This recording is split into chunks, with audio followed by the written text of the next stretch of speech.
I would now like to request our next speaker, Dr. Uday Zende, to come forward. Good morning to all. I'm very grateful to Dr. Samraj Jankar sir, not only for giving me this opportunity to speak on this visual mapping, but also introducing me to this mapping system.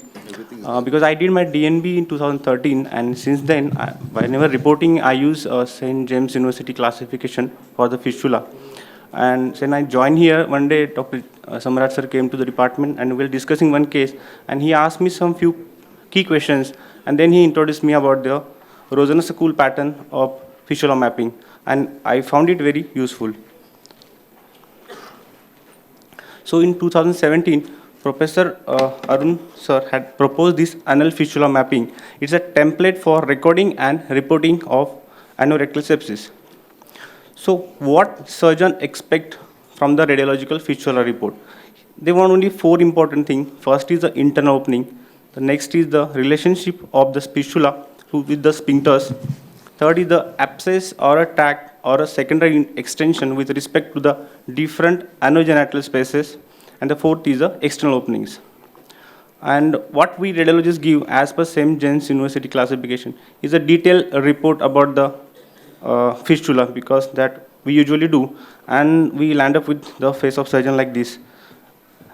So why MRI fistulogram report is not well accepted by surgeon? Because there is no accepted communicating language between the people who deal with the anal sepsis, like especially with radiologists and the surgeons.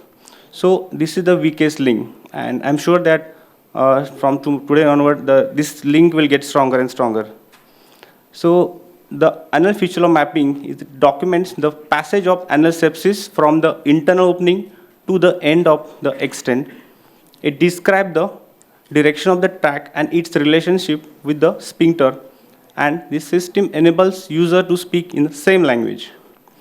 So the anal fistula map algorithm start with the internal opening. It is as per the clock face, because we scan the patient in a supine position. So anteriorly we have the 12 o'clock, but you operate on the prone, so it's different. But we report on the clock face with 12 o'clock and the anterior portion. Then the intersphincteric space, the three pathologies will happen in that space. Either it will be abscess or a cavity or a tract, though it should be mentioned. Then the level at which the anal sphincter, that fistula pierces the anal sphincter, that either it is intersphincteric level, low transsphincteric, or a high transsphincteric level. Then the involvement of anogenital spaces. There are also three possibilities possible. Three possibilities are there: abscess, cavity, or a tract in that spaces, which are described by various radiologists and surgeons. And the last thing is endpoint, as per clock face. Either there may be an external opening, or that tract is a blind end, or there may be two internal openings. So Dr. Arun sir has made some abbreviations for the anal fistula map. To start, he will use the IO for internal opening, and the spaces which are there, the short forms used for ITS is for intersphincteric space, ISA is for ischioanal space, PRA is perianal space, PRN is perineum space, DPA is a deep post-anal space, IFL is infralevator, and SPL is supralevator space. The stage of the sepsis process we describe with A, C, or T, that abscess, cavity, or a tract. The level of the fistula that crosses the external sphincter is IT, means at the level of intersphincteric, LT is low transsphincteric, HT is high transsphincteric, and the end point is EO, that is external opening, BE, it can be a blind-ended, or 2IO, means two internal opening, and the last one is the distance from the internal to the end point. So this is the pro forma made by Dr. Arun sir. So that first thing is IO, then the ITS, then the level, then the spaces, and the endpoint, and the distance. So that report will be in such a form. So it looks like some code word, but let's decode it. It's a IO6, that means internal opening is at 6 o'clock. ITST, that means there is a tract in that intersphincteric plane. The level is HT, that is high transsphincteric.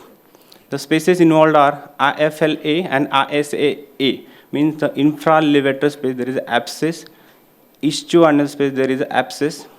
Then PRAT, means there is a tract in the perianal space, EO, that external opening at 7 o'clock, and the length is 4 centimeter. Let's go for examples. So the report is like this. Then there's a schematic diagram. This is in a prone position.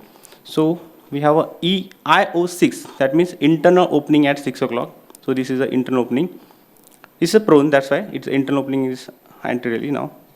Then there's a track in ITS, means there is a intersphincteric plane track. This is a high transsphincteric plane, so this is going high up. Then there is involvement of spaces, infralevator space abscess, ischial space abscess. So there is abscess in the infralevator and ischial space. Then there is a track in the perianal space, and then external opening at 7 o'clock. The length is 3 centimeter. Now let's see some MRI, this thing. So this is a IO6, that means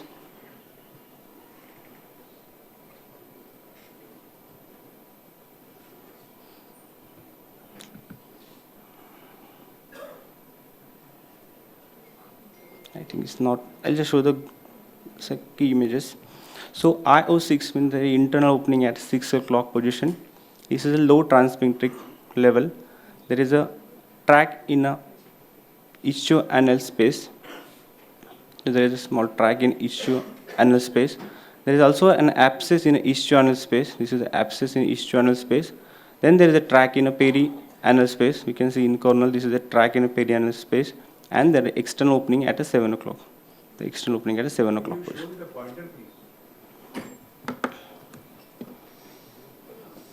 So there is a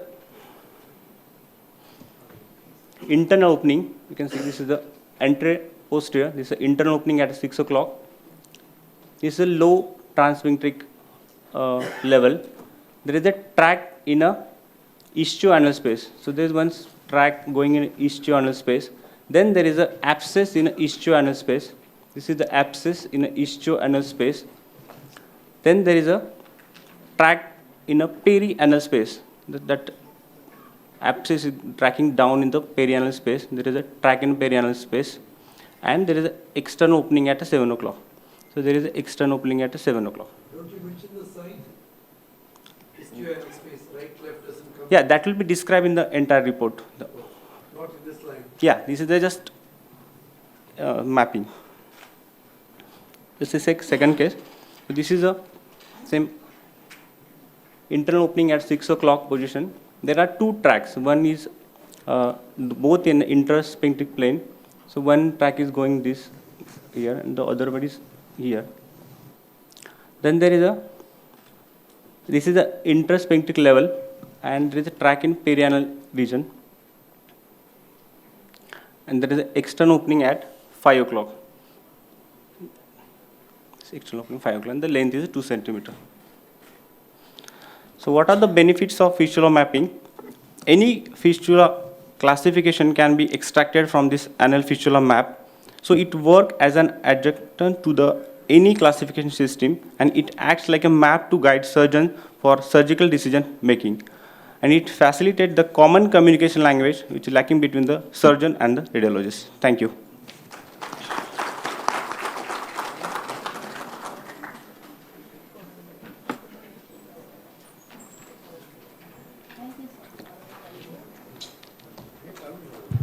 Thank you. We go on to the next session, and you can call the chairpersons.